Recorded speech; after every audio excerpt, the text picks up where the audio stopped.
sekali kegiatan-kegiatan yang kemudian tertunda akibat tidak rasionalnya perencanaan dan belanja daerah kita. Mudah-mudahan ini 2022 akhir perubahan kita sudah rasakan, sekretariat juga sudah rasakan. Mudah-mudahan ini bisa terrealisasi semua. Di Brilian Panggala, alhamdulillah diamanahkan oleh teman-teman anggota Komisi 2 menjadi Ketua Komisi 2 hari ini.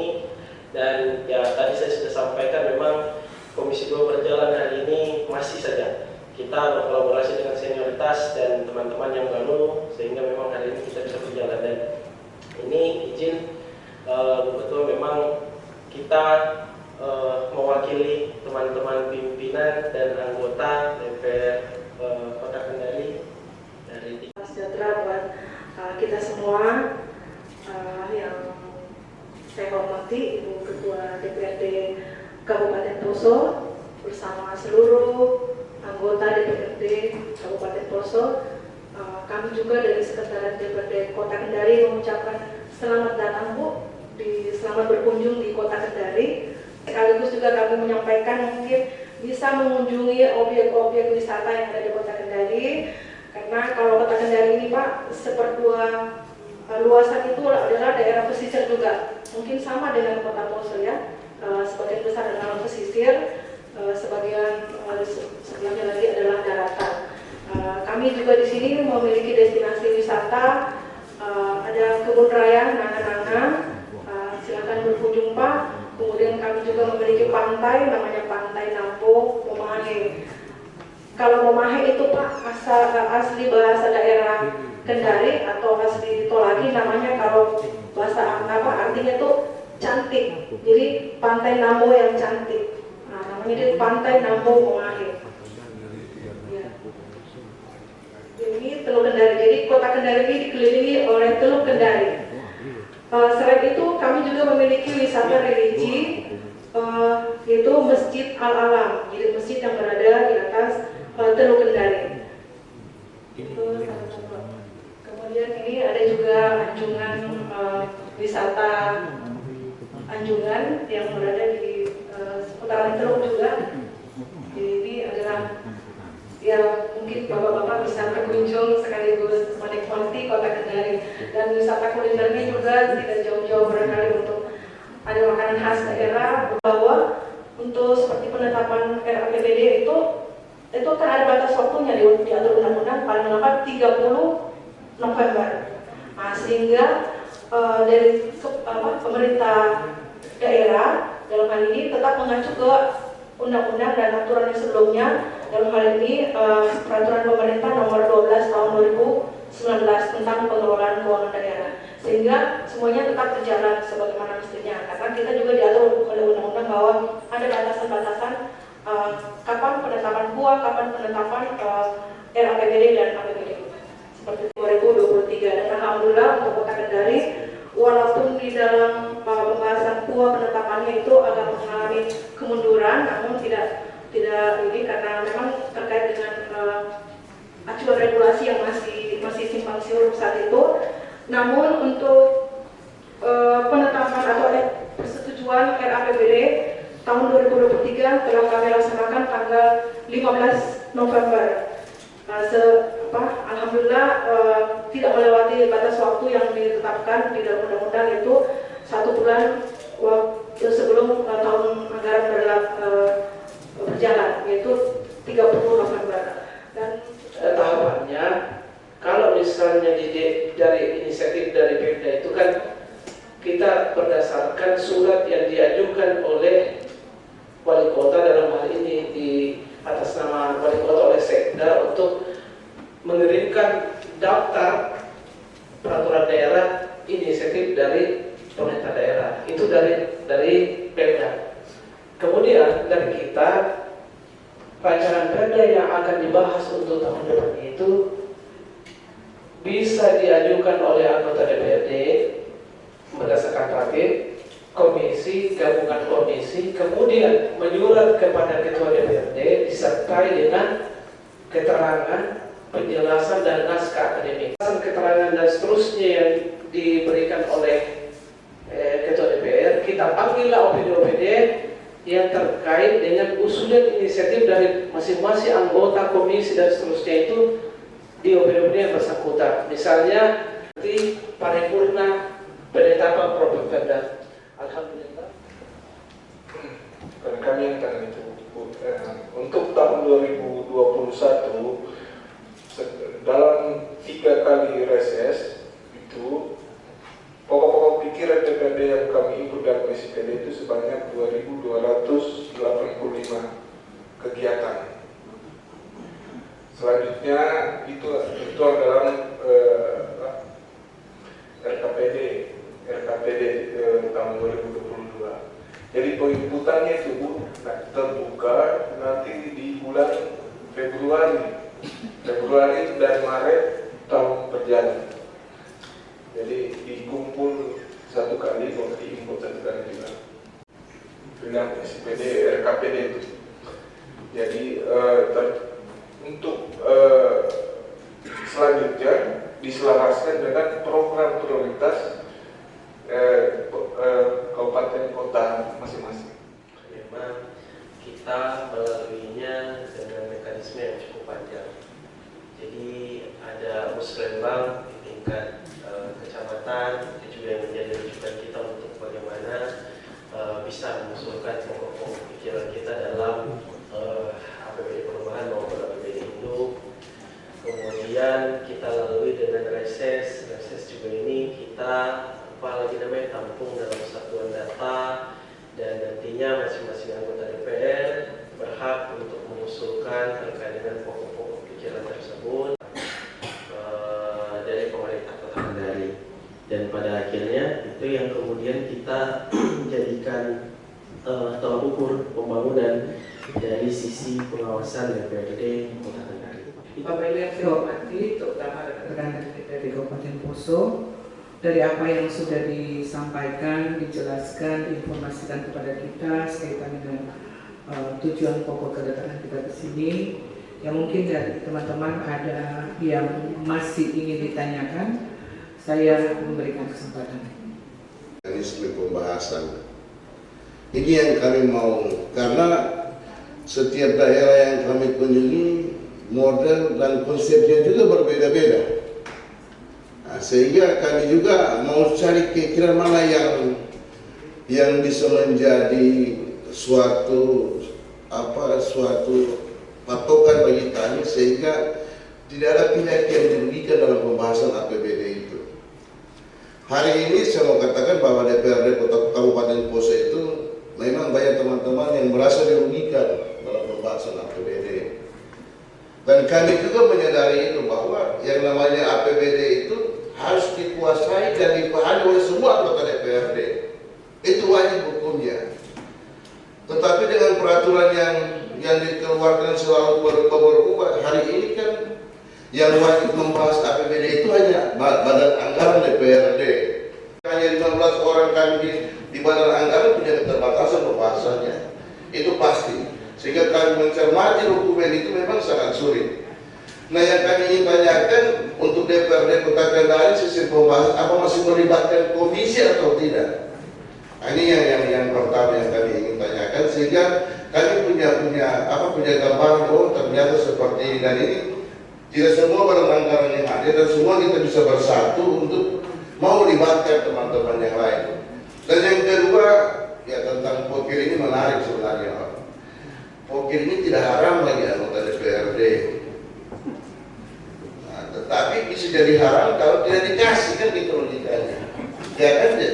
Karena sudah ada unsur paksa kan jadi haram jadinya itu. Sesuai dengan RPJMD Bupati, visi misi Bupati dan sebagainya. Dan itu saya pikir semua paham itu. Yang tidak paham salah sendiri, sehingga dia akan keluar dengan sendirinya, itu kesalahan. Tetapi yang saya mau sampaikan ini memalukan juga sebenarnya sebagai wakil rakyat. Yang 3 kali kami reses, tetapi porsi yang bisa kami berikan di tempat kami reses yang kurang lebih 3 titik, mungkin sama juga di sini. Kami pakai 3 titik. Kalau misalnya 3 titik itu, saya minta maaf lama yang tidak apa-apa ya. Kalau 3 titik bisa 1 tahun 3 titik, kami hanya punya porsi 300 juta. Kira-kira di mana bagaimana muka ini mau disimpan sama konstituen.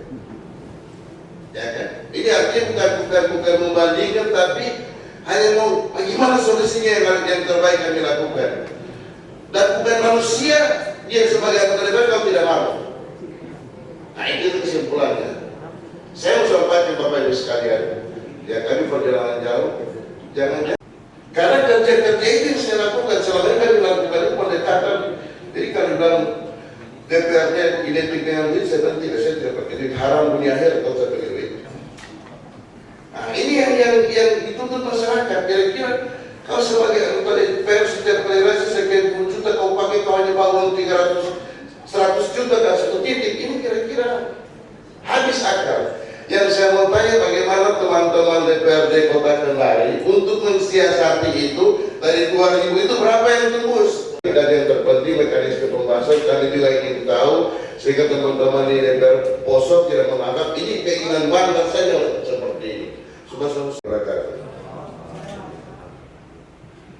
Ya, terima kasih Pak Bahar. Ada lagi rekan-rekan yang lain? Ya, dan kita sharing, ya, to take and to give, or to give and to take, supaya ada oleh-oleh kami mau pulang. Apakah ukir ini pakai presentasi APBD, atau apakah ukir itu hasil persetujuan ketua-ketua fraksi dan mendapat legitimasi dari pimpinan daerah, atau ada teknis lain sehingga ini boleh kami bawa pulang menjadi bekal kami mumpung, ya, sebelum penetapan atau sebelum berlalu. Seperti yang kawan kami, senior kami Pak Bahar katakan, saya memang ya baru periode pertama, memang kemarin standarnya sudah jelas.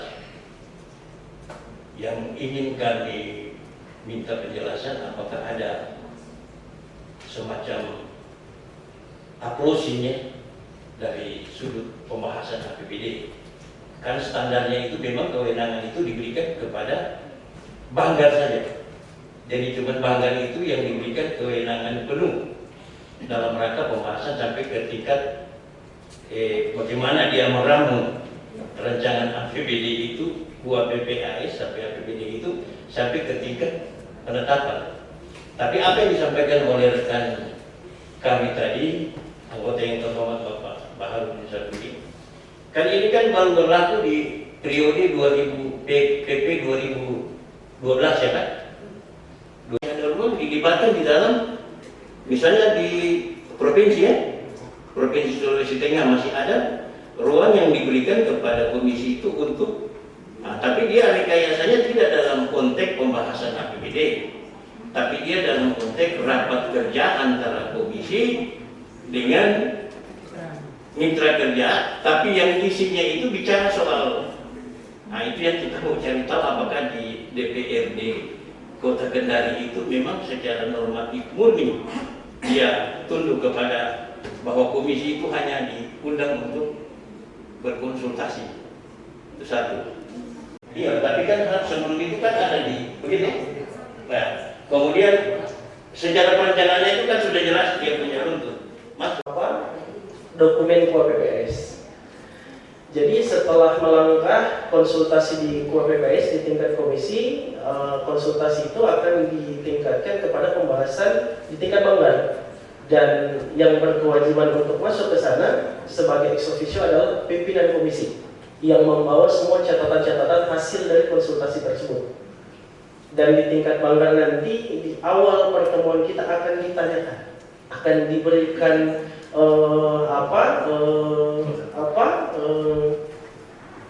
porsi sendiri kepada ketua komisi masing-masing untuk menyampaikan terkait dengan hasil konsultasi tersebut. Dari kepada pemerintah, maka beberapa bulan kemudian RAPBD muncul. RAPBD langsung memang dibahas di tingkat Banggar. Karena hasil dari konsultasi tadi ini menjadikan dasar kita untuk mengetahui apa kira-kira arah pembangunan, arah belanja kita dalam porsi-porsi APBD.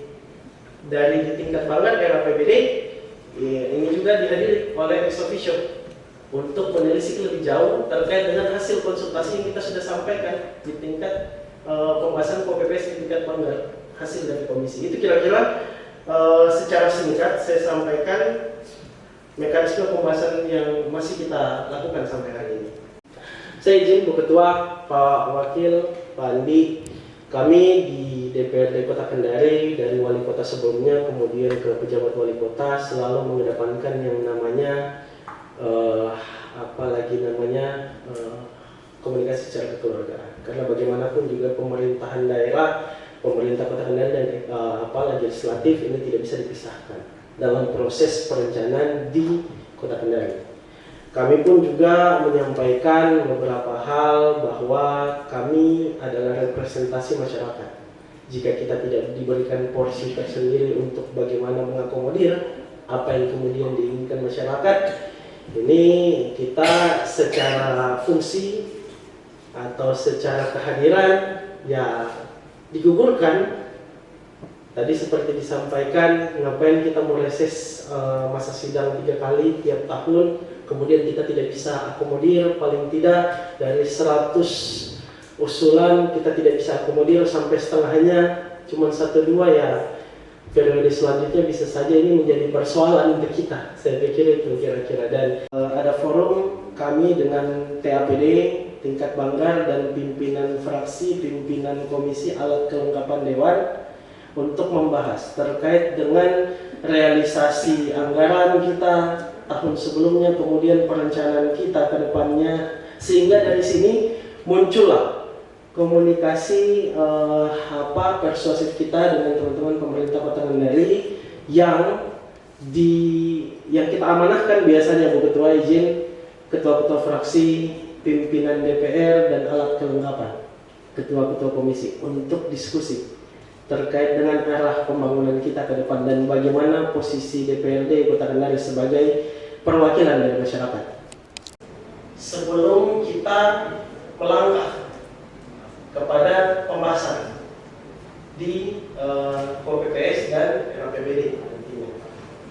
Nah, saya pikir secara umum saya bisa jelaskan seperti itu. Lebih detailnya insya Allah nanti mudah-mudahan setelah forum ini kita diskusi Bu Ketua, izin.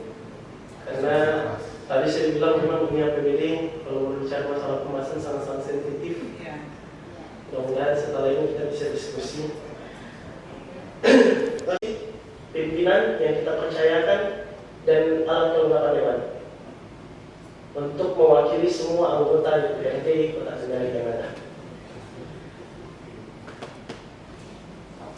Nanti ada rasionalisasi besar-besaran terkait dengan postur APBD kita yang kemarin, karena terus terang 2019, 2020, 2021 kita sedikit keliru juga. Saya tidak bilang ini arahnya dari pemerintah Kota Kendari saja, tapi juga dari DPRD Kota Kendari. Konsultasi pembahasan ini dilalui oleh kita, tapi memang kita agak tertutup matanya pada waktu itu. Kita tidak melihat lebih jauh bagaimana posisi PAD kita, kemudian belanja kita, yang pada akhirnya secara neraca ini tidak seimbang, yang kemudian menyebabkan hasilnya utang-utang.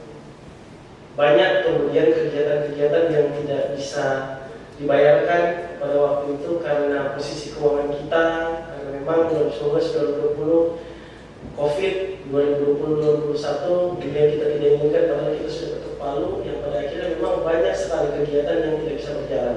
Inilah hadiah-hadiah kita hari ini, betul. Makanya tadi saya sampaikan, alhamdulillah di APBD kita perubahan maupun induk 2023 kemarin kita membahas lebih jauh, lebih detail terkait dengan utang-utang ini, dan alhamdulillah menghasilkan sebuah keputusan bersama. Insya Allah mudah-mudahan 2023 kita akan merasakan secara bersama utang-utang kita sudah mulai terbayarkan. Saya tidak bilang juga tadi zero utang, tidak, tapi insya Allah mudah-mudahan ini bisa terurai dengan baik sehingga tidak mempengaruhi perencanaan pembangunan kita yang lain-lain. Ini fraksi PDIP. Saya sebenarnya tidak mau bicara karena dulu saya sudah mengalami nih Pak. Dulu saya sempat ketua fraksi, saya juga ketua komisi dan saya juga ketua pansus COVID. Jadi semua Pak, jadi saya sudah lepaskan semua itu, bahkan di bawah perda juga saya, plus saya di bawah perda. Jadi saya lepaskan karena saya ingin refresh saja menurut gitu. Jadi menyangkut masalah anggaran sama dengan yang Pak Rizky tadi katakan, juga masalah bawah perda. Hanya yang kita tekankan selalu. Kalau saya waktu masih ketua komisi Pak, saya selalu tanyakan sama OPD, apa program kamu yang meningkatkan PAD? Kalau tidak ada, nggak usah. Kalau hanya belanja-belanja yang tidak masuk akal, tidak, saya kasih coret. Kenapa? Yang dipikirkan sekarang kita terbebani dengan utang. Kalau tidak ada PAD yang bisa menunjang, untuk apa? Itu yang saya garis bawahi. Tapi kalau memang itu yang bisa kita tunjang, maka kita tunjang. Nah, tadi Pak Rizky sudah sampaikan bahwa rapat konsultasi itu alat memang Pak. Dan saya selalu mengatakan kepada teman-teman DPD, jangan sampai karena rapat di sini terus nanti di Banggar itu sudah hilang. Kalau hilang saya kejar terus itu, pasti saya kejar. Dan sampai evaluasi pun nanti, kadang-kadang kan konsultasi setelah itu masuk ke Banggar, masuk ke rancangan, masuk ke pemerintah provinsi. Tiba-tiba yang tadi di Butuh bilang ada anggaran yang muncul, yang kita tidak tahu. Nah ini yang kita tanya, dari mana asalnya anggaran ini? Siapa yang sulapin anggaran? Nah ini saya kejar betul Pak. Kalau saya selain ketua komisi itu ada ya, karena alhamdulillah makanya saya selalu kasih tahu sama saya punya partai, saya tidak akan bilang apa-apa kecuali di Banggar. Kenapa? Banggar ini adalah pusat daripada kita menjadi pengawasan kepada pemerintah. Olehnya itu memang Banggar ini Pak, saya senang Bapak datang belajar Banggar, tapi terus terang kalau Banggar pun kita juga sama dengan Bapak yang di Poso, pasti kami alot juga Pak dengan teman-teman dari OPD apapun TPD. Yang kami hanya selalu sayangkan kalau ada belanja-belanja yang tidak masuk akal menjadi beban bagi pemerintah kita. Itu saja yang biasa kami sampaikan. Jadi mengenai dengan aspirasi Pak pokok pikiran, saya rasa apa yang disampaikan Pak Rizky tadi adalah bagaimana komunikasi saja. Saya sebagai ketua fraksi dulu Pak, ya sama dengan Pak Sarabudin. Bagaimana kita menjalin komunikasi dengan pemerintah bahwa pokok pikiran ini bukan hal yang dilarang, tapi menjadi kewajiban kita untuk menjadi representasi kita di masyarakat. Nah, hanya saya satu Pak biasanya. Kalau di dapil itu Pak, saya setelah masuk di DPR, saya kasih tahu teman-teman 35 anggota DPR yang satu dapil sama saya, hilangkan persaingan di sini, hilangkan kompetitif. Kita sudah masuk di dalam DPR, berarti kita harus membangun dapil kita masing-masing. Kalian bantu apa, saya bantu apa gitu. Karena rata-rata kita bersinggungan di satu dapil itu di tempat yang sama yang membutuhkan pembangunan infrastruktur. Ya saya bangun infrastruktur, kamu yang bangun program gitu. Kalau saya sih begitu aja Pak. Hilangkan sekarang persaingan. Nanti pada saat nanti kita pencarian lagi baru terjadi kompetitor. Tapi kalau pada saat sekarang ini kita sama-sama membantu masyarakat. Saya rasa itu Pak yang saya bisa sampaikan. Mudah-mudahan dalam diskusi ini menjadi bahan buat teman-teman dari Poso, sehingga apa yang kami berikan ini Pak paling tidak bukan lebih baik daripada teman-teman Poso, tapi kami berusaha yang terbaik karena memang di kabupaten kota, karena SMI gampang saya meminjamkan kita Pak, tapi pengembalian itu apakah sesuai dengan Poso anggaran kita apa tidak? Kalau tidak, kasihan masyarakat yang akan mengembalikan. DPR menjadi juga beban moral karena DPR juga situ menjadi representasi buat mengusulkan dana dalam pinjaman tersebut. Itu aja Pak Bu Ketua, nanti dilanjutkan oleh Pak Wakil Ketua dan Bu Sekwan dan Pak Sekretariat. Saya juga bersama-sama Pak Rizky ini harus bergeser ke Pak Sultra untuk di sudut-sudut kota itu paling banyak baliho dia, paling banyak baliho dia. Soalnya dia akan maju 2024 untuk pilkada Kota Kendari. Jadi dia lepaskan semua bebannya di DPRD untuk niatan yang lebih besar di Kota Kendari seperti itu. Jadi apa ya? Dilanjutkan pastinya Bu Ketua sama teman-teman yang lain. Selamat datang di Kota Lulo. Selamat menikmati panorama indah Kota Kendari. Insyaallah mudah-mudahan tidak bosan dan tidak jenuh. Apapun mungkin yang menjadi kebutuhan selama teman-teman dari DPRD Kabupaten Poso ada di Kota Kendari, insyaallah mungkin nanti di kontak Sekwan atau teman-teman yang ada di sini kita siap untuk membersamai seperti itu.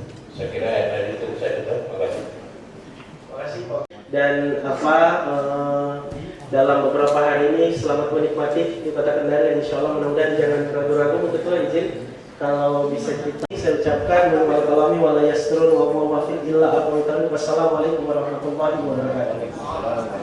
Terima kasih, kami juga mohon maaf jika ada hal-hal yang kurang berkenan, dan kiranya lain kesempatan kita masih bisa ketemu. Terima kasih, kita akan lanjutkan.